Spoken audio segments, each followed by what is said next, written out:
byihutemo ijana kuri Paveri Nzira ko amunyejo aganira na president na kwifotozanya na president wa Rayon Sport ariko ntabwo ari photo signing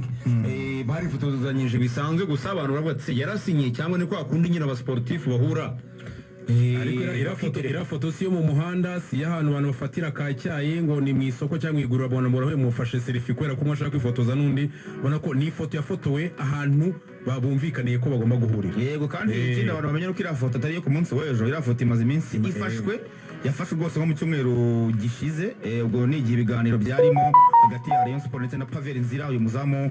ukomoka mu gihugu cya Congo Brazzaville wakiniraga ikipe ya APR, ariko asoje amasezerano baramurekura banamushimira nawe rero ntiyataha. Abantu barabizi ko mu mikino ya Esperance Football Tournament yararimo, ndetse tunamubaza niba azaguma gukina mu Rwanda yabihamije ko azakomeza gukina i Kigali. Ubwo igikurikiyeho ni ukumenya ngo se ikipe yaravuze azakinamo yari iyihe. Ngiye nko kubwanyu natekerezaga nka za Gorira na za Gasogi, ariko wenda yari afite ibiganiro yagiranye n'ikipe ya Rayon Sport. Umuntu yavuga ko rero ibiganiro yagiranaga na Rayon Sport Ruvuyanga ku munsi w'ejo aribwo byashyizweho akadomo, kubera ko ibyo yifuzaga n'ibyo Rayon Sport yamuhaga harimo gapuno baza kwihurizaho. Paveri Nzira arayemera, ariko Paveri ikintu kiri gutuma atereka muri Rayon Sport ni kimwe, bavuga ngo bamaze kumvikana byose baramuha installation, amafaranga y'umushahara azahembwa, recruitment baraza kumuha, ndetse n'imyaka arasinya. Ibyo bintu byose babyumvikanye nta kibazo kirimo, ariko Paveri aravuga ngo ndasinya cyangwa se murantangaza ariko amafaranga twumvikanye muyama yose nyafite cash in hand. Aba bakinnyi ntawe ugisinya daho amafaranga. Aravuga ati ibyo bya Rayon Day iri mushaka mujye gufata inguzanyo muri banki, ibyo kumwe ngo bari bambwiye ati Rayon Day kivemo wewe wasinye tunakupresente mu bakinnyi, noneho Rayon Day nivamo amafaranga tuzadepoza kuri konti yawe. Ati mbaye imyaka 2 hano ndabaza. Aravuga ati amavuta y'umugabo namuraye he ku mubiri ku munwa ni ku munwa watanye gutekereza weekend ku munwa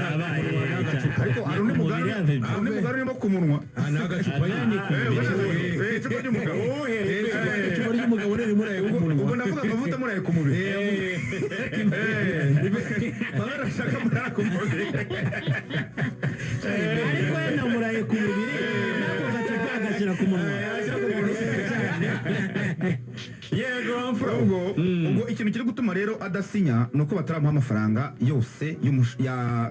recruitment yose ko yakabaye, kuko ntabwo ashaka n'igice, arashaka yose ya recruitment bayadepose kuri konti ye na wahita asinya. Ubwo ikiri kutishwa rero muri aka kanya no kugira ngo aya mafaranga yaboneke, ko hari ukuntu abari bagenda bikorakoramo muri amatsinda yabo bagiye bigabanyamo amafamiye. Uyu munsi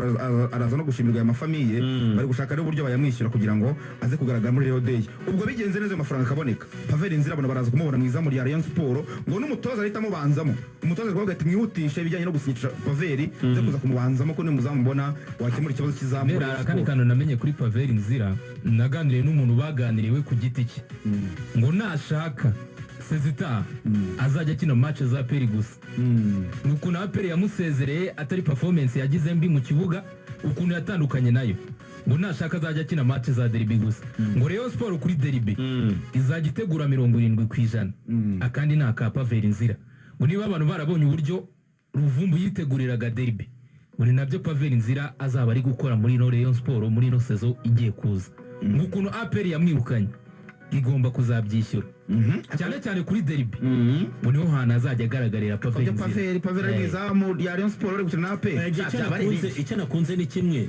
Rayon Sport abantu bagiye bakomeza kubihengeka kuyatengwa, se uyu munsi ntiyagerageje umwana yive agashaka umuhekesha umutwaro umuremereye, ukabona uyu murundi Patient nawe twaramubonye uwari we yahanganaga na Kadim Diaye nawe wabonaga adahozaho. Ahubwo ngiye cyo nifuza ni kimwe, Rayon Sport yemereye itanga ibitambo, wenda navuga ngo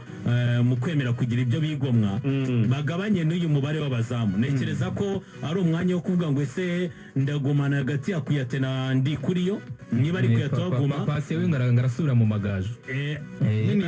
ajya sinza ariko Rayon Sport ibikoreho, ariko n'abayo magaju ntiyabanzamo, urumva aho biragoye cyane. Rero icyo kintu Rayon Sport kugikora ikazana umuzamu wizewe mu mikino nyafurika uzakina muri champion ushaka gutwara, umuzamu unamenyereye mbere iyo shampiyona biba ari sawa cyane.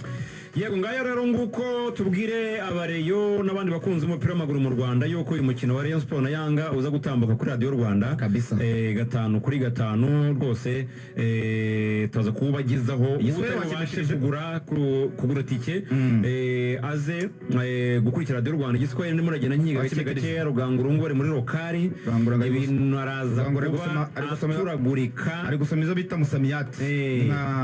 yari gushaka amagambo nyine zo gukoresha vuga ati anapiga mpira mkwaju lakini mpira utapa anamuvisha kanzu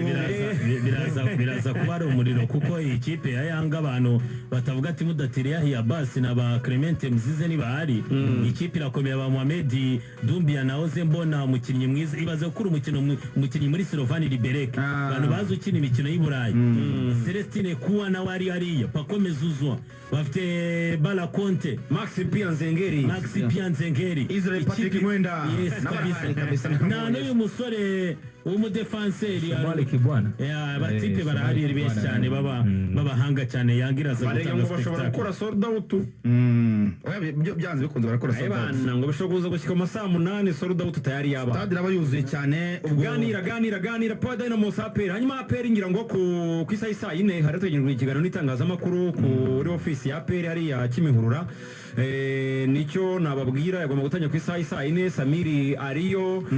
ku munsi w'ejo zabayiteretse ababwira ibyavugiye muri press conference hanyuma ikindi ya APR yakoze ni muri joro ryakeye yakoze icyo bita